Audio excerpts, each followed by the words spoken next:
I'm working on with them right now to try and make it so that you can put the game inside the globe. Oh, okay. All right.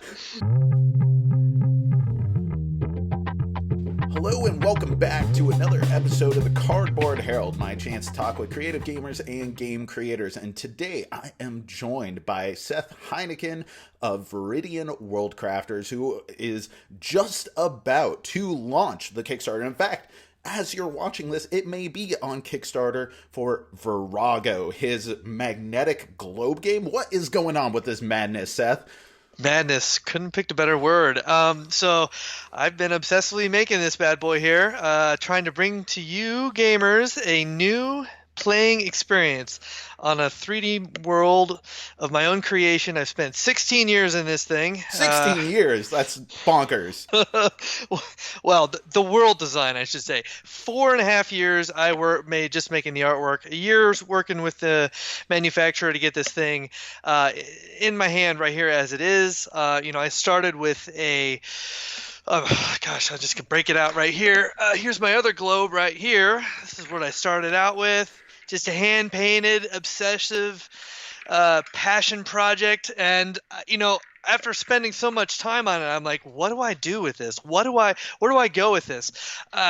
So I'm just like, well, I want to make some money. I've sunk enough time into this. I gotta make some money on this. Just something, because people are asking questions, and if you don't make money, then you're crazy. Exactly.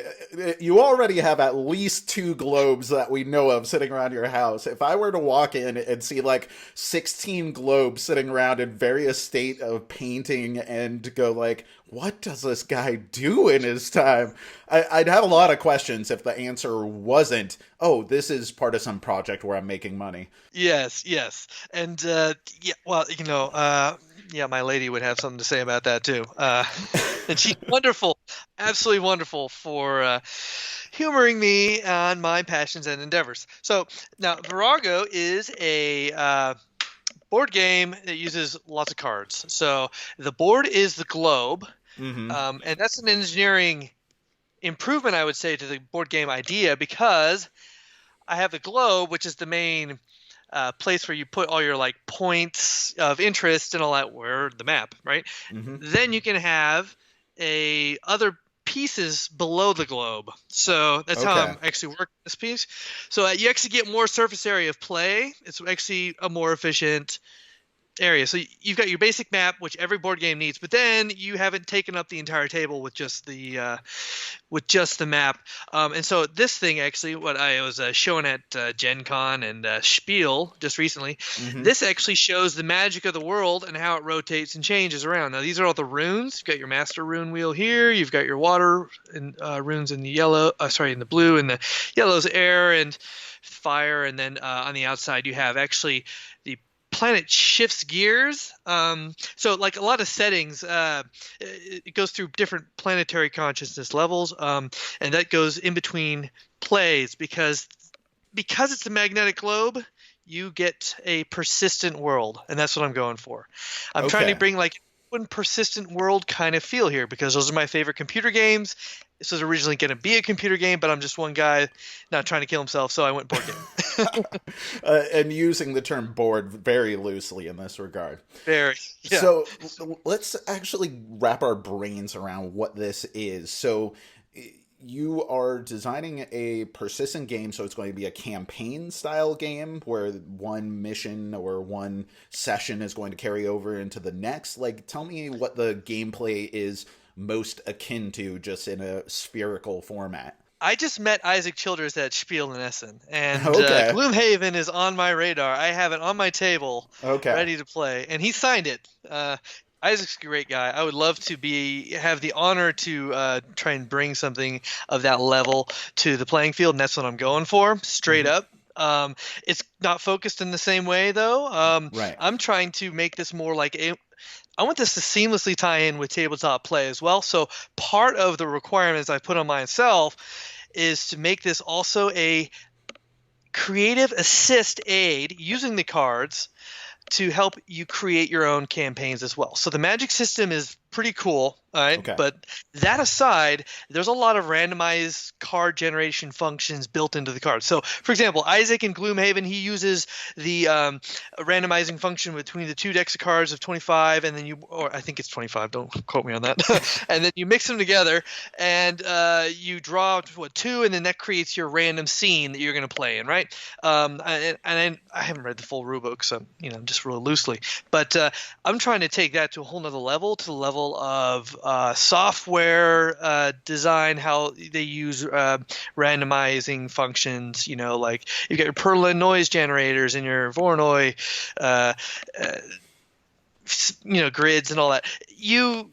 I've gone into that heavily. I played around on World Machine, which is like a third-party piece of map designing software, and it does like accurate erosion effects and stuff. And I went way into just trying to understand this thing. It's a monstrosity of random generators, and I was like, this would be really cool in a board game, and applying this to tabletop, because everybody's always doing their tables. I dungeon mastered, and you've got your tables, you got your dice tables. Why not put it into cards? Everybody loves cards. The handheld utility of it feels like you have more power over it, and it's Magic the Gathering. It works. Magic doesn't have any randomizing functions, really. I'm kind of thinking maybe Keyforge is a step in that direction. Right. But I'm trying to go completely different, like world generation. So, for example, continents on this world would be like the same, right? But then you would use just a deck of 30 cards, and those would change up the biomes, right?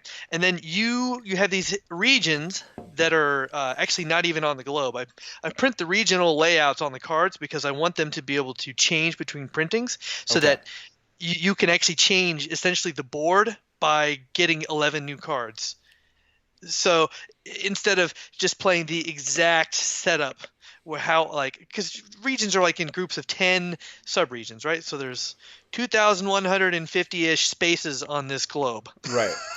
Not counting the ocean tiles. I guess I'm still trying to, for the layman, what the pitch is here. Is this a role-playing game-esque system where you're going to have to essentially be cooperatively telling a story in this environment, or is it more akin to Gloomhaven, where I have my character who has a certain set of abilities, I move on my turn doing such and such, and then I am going to attack or interact with my environment in some way? Like, what am I actually doing in a given game of this?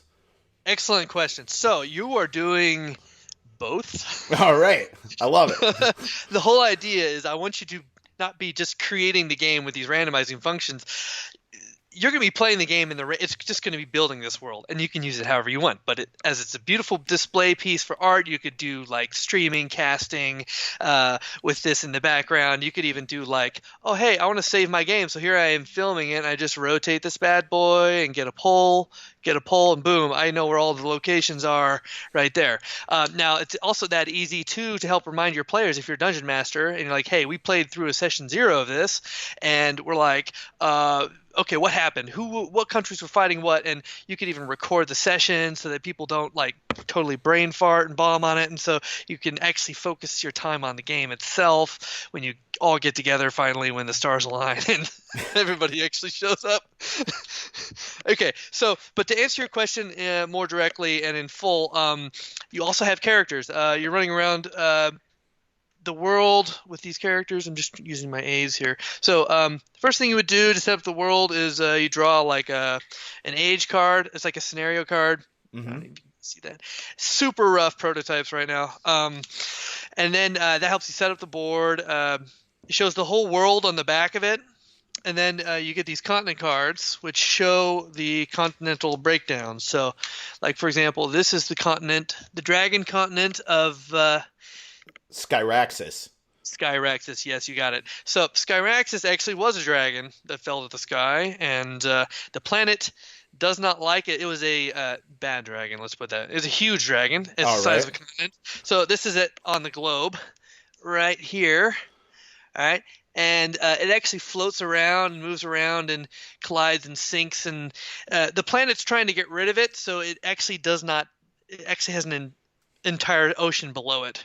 so it's actually floating on the ocean. Anyways, a little bit of the lore there. Wait. You're describing the planet as if it has some sort of sentience. Is there like an inherent magical aura, that the planet has in order to express itself? Most certainly. Excellent. I love it. All the way through. All right. The planet actually tries to kill you in the game. You use magic, and the more you discover about it, the more it does not like it. And so the more you explore, actually can push the apocalypse coming sooner, because this is an apocalyptic game. So you try and build up things, but then you draw apocalypse cards up to 5 slowly throughout the game. They shift the event patterns in the game. And then that gets eventually when you flip them over, it creates a code in the back of the that you look up in the back of the rule book. It's supposed to be around 10 pages, and it'll be show you every single possible apocalypse out of 125. So I like to destroy this world, and I want to keep destroying it uniquely, so many different ways. And the whole point of the experience is that you learn more about the magic as the world gets destroyed, because you're like, wait, why did it get destroyed this way? And so you get the real flavor of that as you play through each time. It's like a little extra story reward for each bit. And yeah. Okay, so let's backtrack a little bit, because I'm not losing the sense of madness in you or the game itself, and I love it. So you said earlier that you've been working on this for about 16 years now, so that would put us around 2003, the verge of 2004. How old are you now, if you don't mind me asking? I am 34. Okay, so almost 35. You and I are just about the same age. So I want to know, what are the precipitating fictions that really inspired you to delve into this world? Because it's clear you have spent a lot of time thinking about this world in various shapes and forms. And so 2003 would mean you had probably just freshly graduated high school, and you are figuring out what the heck this world is. Yeah, so I'd read a lot of fantasy, Tolkien through and through, like every single notebook released by Chris Tolkien. And I love it. I love obsessive. It. Okay, so on my shelf right now, I have like a prestige shelf that's hanging up, and I have my like ancient copies of Lord of the Rings, and then I have the Silmarillion and Dune up there. There we go.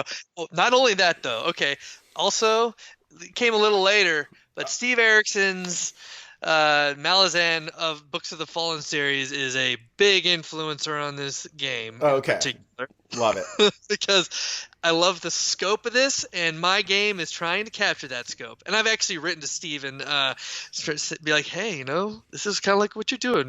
Maybe I can make your game for you. And he never got back to me because he's busy and way too important for me. But, it was nice to try. But then if you look back here, also just sheer dedication. So these are my notebooks, just a couple of them, missing 2 actually.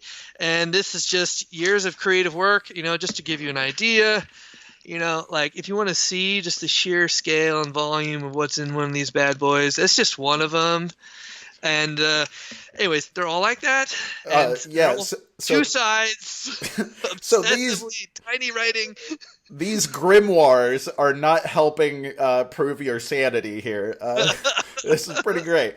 Okay, so you've been working on this game for ages, or at least a setting for ages, and then you were thinking about making it into a computer game, and then you're like, I'm just one dude, so let's do a board game. And then you thought at some point, why have a board when I could do a globe? So why don't you tell me in more practical terms, because I want to actually capture some of the practice of making this game and some of your intent.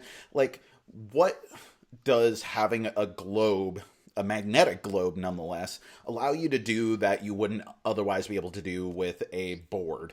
Like, what is the big pitch for someone to take a chance on this particular bit of Seth Heinichen madness? Well, there's a couple things. it's not just going to be a globe where you can add more layers, and I mean artistic layers like in Photoshop. Yep. One more layer, to be precise, is all you need, but you have double the board space. So the globe I'm going to be making for the Kickstarter is an interior lit globe made by Columbus Verlag in Germany here. And yes, I moved to the country where my manufacturer is because I am that hardcore. And got to be on the site. So, and what that'll allow me to do is that the exterior of the map is going to be like looking at the world from a satellite perspective. It's what the world looks like. That's for the setting aspect. You turn the light on the inside, that's when the board comes up. And so you can see two juxtaposed. So you actually get twice the real estate. And yes, it's a lot of work. But that's one major advantage you can do with a globe. Not only that, you can just have the world in your hands and be like this. Not only that, as a side thing, and one of the rewards for the Kickstarter is going to be that you can, if you want to pledge, I think it's around 5,680 or something. What? You will make your game world that you've spent probably more time on than me. I will make it in a globe form as well for you, and I will work with you, and we'll make this happen. And that's like my top end reward. Like I'll do that. I don't know how many. I think I have 5 up there, so the spots are limited. And if it's for commercial purposes, I'll need to negotiate those out in private with you. Yeah, but that's and I've never seen that offered in the marketplace ever, because I've never seen anybody do globes. But if you spent like 30, I know people who have spent 30 years. I'm actually partnering with another company called Manabu Games. They're going to be releasing this game, tabletop role-playing game called Mazeth soon, and they've spent around 30. This second generation on world design. Anyways, and they might be interested in doing something like this, but they have anyways, I'm looking for guys like that. And I know there's a lot of them out there, and it's like these are, I view them as creative masterpieces that need to see the light of day, and I'm not really charging very much considering the scope of work involved, but I'm just trying to get some just to cover some basic costs and maybe have enough money to eat. That's literally, so 5,000 sounds like a lot, but it is not for an artist, especially doing the level of work that this will be. You're going to be, once you see the finished product, it's going to be ridiculous. Well, I can only hope that my manufacturer is going to be able to get it done in time for the Kickstarter. So yeah, we'll see. So what is actually the buy-in on this? If I want to get this game and I want to get the globe, I mean, this sounds very ambitious and it sounds very cool, and something that, like, even if I'm not into the game system itself, like, it seems like a really awesome showpiece that may attract people who are more novice gamers or who don't like the real heavy duty level of play. And it could also be like an RPG aid. You could do all kinds of things with it. But this is your tool, and I want to make this the most useful tool that you to have fun with, to use, to play, to experience. I want this to be more than just a board game. I think games can do more. Right. Honestly. Well, how much do I have to pay to get games to do more? So it's looking to be around 250-ish right now, but that's just a super rough estimate. I'm still working with getting a lot of, there's just so many materials bits that I've got to do with this, and I haven't even crafted. I'm getting my 3D printer soon, so I'm going to be doing all the testing in-house to build all the components for the actual plastic figurines, because they're a special little bit of magic right there. And after I get that dialed in, then I'll really be able to know most of my materials costs. But it's looking at 250 right now, but I'm going to try and dial that back down as much as possible. But considering what you'll be getting, and I haven't even gotten into the expansions, so right now, so there's more to it than this, right? I only want you to buy one globe. That's the whole idea, right? You buy one globe. Maybe if you see one of the stretch goals, maybe it might be more, but that's for another time. Yeah, that's for another time. But the idea is right now it's around 400 cards, but I have designed around 1,200 cards right now for this game, and I've divided it down into 5 different expansions, right? And it plays you play the game. I'm trying to capture like the entire range of the market. So I'm a hardcore war gamer. There's definitely going to be a crazy sick hardcore war gaming aspect to this game, in a magical way too, on like on the levels of just not just war but magic as well. So major confrontation possibilities throughout the entire scope of the world. Then there's going to be a huge it's almost going to be like a legacy component where you're going to actually have a culture, and that culture will be something you can carry on throughout the multiple playthroughs, and that'll be like your character sheet in an tabletop RPG, but it's for an entire culture. And then there's going to be time travel aspects as well. I've got those mechanics down. Okay, so getting back to the magnetic aspect, what are the magnetic components that are going to be used on this? Like, what do they represent? Do they represent units? Do they represent influence? The magnets will, so there's a few magnets. As you explore the world, so I just have a few here. Now, you will not get all these magnets in one go. This is with all the expansions, so don't have a heart attack yet. Some of these, there's a lot of ones. For example, certain unique events happen in the world, and this is the largest set. About 100 of these, 105 of these actually. Right. Those are the unique events that happen in the world. These can be charged with magic. These are how your personal story affects the world that you are creating with your team. They fade like between ages, depending upon certain apocalypses. Certain types of these things will get nuked away, and you'll lose all of that type because you weren't protecting the past in a certain way, and the magic. It's like the planet has a magical memory, and the apocalypse can wipe that. It's like epileptic seizures and stuff like that. Okay. Then there's other ones. Each one of these colors here and these little small groupings, those represent the biomes. And so the actual magnet itself will be placed on the globe in a region as defined by. So here's the continent divided up into regions. You will explore it and then place the center of power, the magical power of that biome in that region, in that location. So You've got the card to show you the regions, and it's pretty simple once you look at it. It's just always going to be there, like right in your face. So, like, it's going to be pretty easy to see. And then you'll put it down there, and that's part of how the random generation of the world works. And so as you can see, if I release the game later with more cards with different regional setups, I can even alter just with 11 cards for the 11 continents. You can change literally the entire board game setup for exploration.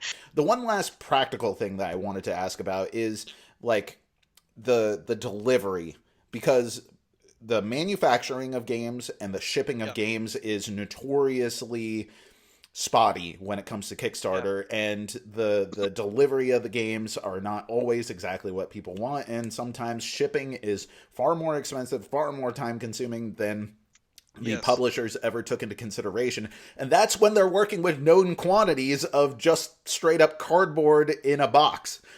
Yeah. What are you doing to prepare for the manufacturing process of this? And have you even thought about the logistics of shipping a very fragile globe all over the world? So I have a great manufacturer. Okay. One thing, this globe is I'm working on with them right now to try and make it so that you can put the game inside the globe. Oh, okay. All right. Okay, and they have a great and they have a really good shipping network that we're thinking of using to. They have a lot of things built in house, and what I was thinking of doing was potentially asking them later on down the line, if they watch this, I might ask you guys this about coordinating the shipping through them. So they're not. They're used to. They don't just make globes, by the way. Columbus Verlag also makes components for Settlers of Catan. Okay. So they're very. It's like just a hand in glove kind of relationship. It's been really natural and really easy. So, I mean, I have no problem putting together however many games that people order by myself. Like, I will do that. No problem. And I've read the stories of people who do that, and they say it's the worst thing ever, but at the same time, it's one of the most invigorating experiences. I'm like, yeah, sure, why not? I need that. I could lose like the rest of my hair doing that. No problem. I mean, it's jumping ship right now anyways. So but I think that storing everything in the globe in just one box, I think that'll work good. I've thought about shipping. The cards are going to be the challenge, getting them here to ship. It could be in 2 separate waves, so it could be the globes get shipped separately from everything else. That could end up being cheaper, because getting a ton of cards shipped halfway across the world from China, which is the likely candidate of production, let's be honest, then that's a lot of extra. That's just one whole extra cargo container, at least at a minimum. That could be 2, because the globes are significantly larger than your average board game, but not too much bigger than Gloomhaven, And actually, what's interesting is that these particular globes are specifically manufactured to be very efficient for travel in containers. So they're 10 inches in diameter. Mm-hmm. So an average, like the old globes that we grew up with are 12 inches in diameter. They're also lighter. They're made out of a super light plastic that's very strong. Like, I've jumped on top of it. So normally you could crush the cardboard once. Like, this is super strong. Okay, I'm going to need that video where you're like, listen up, you can even jump on top of it. Oh, yeah. Nicholas is like, no, don't. Our insurance won't cover it. And I'm like, well, I'm American. I'm just gonna do it, Nicholas. So and I did it. And anyways, he's like holding his breath, I'm like, well, I survived. It's all good. Well, Seth, I have about a bajillion questions for you, but I think for right now, this is a great primer for this particular brand of madness and you. And I gotta say, this is one of the most ambitious and most bananas projects that I've ever talked to someone about on the Cardboard Herald. Thank you. And your enthusiasm, your excitement, and the relatability that I have to your history of, I guess, intimacy with this setting as you've tried to bring it to life in one form or another just makes me want this project to come to life. So I'm so glad that you've come on the show, and good luck with the project, man. Thank you so much. It's just great to hear it. I can't wait, and I can't wait to show you guys. Honestly, it's going to be one crazy ride. Thanks for coming on the show, Seth. If you enjoyed this video, we have all kinds of other reviews, interviews, and recommendations via writing, podcasts, and video here on our channel and website, cardboardherald.com. Our content is audience supported, so if you want to show your support, please visit our Patreon. Thank you so much for watching. This has been the Cardboard Herald.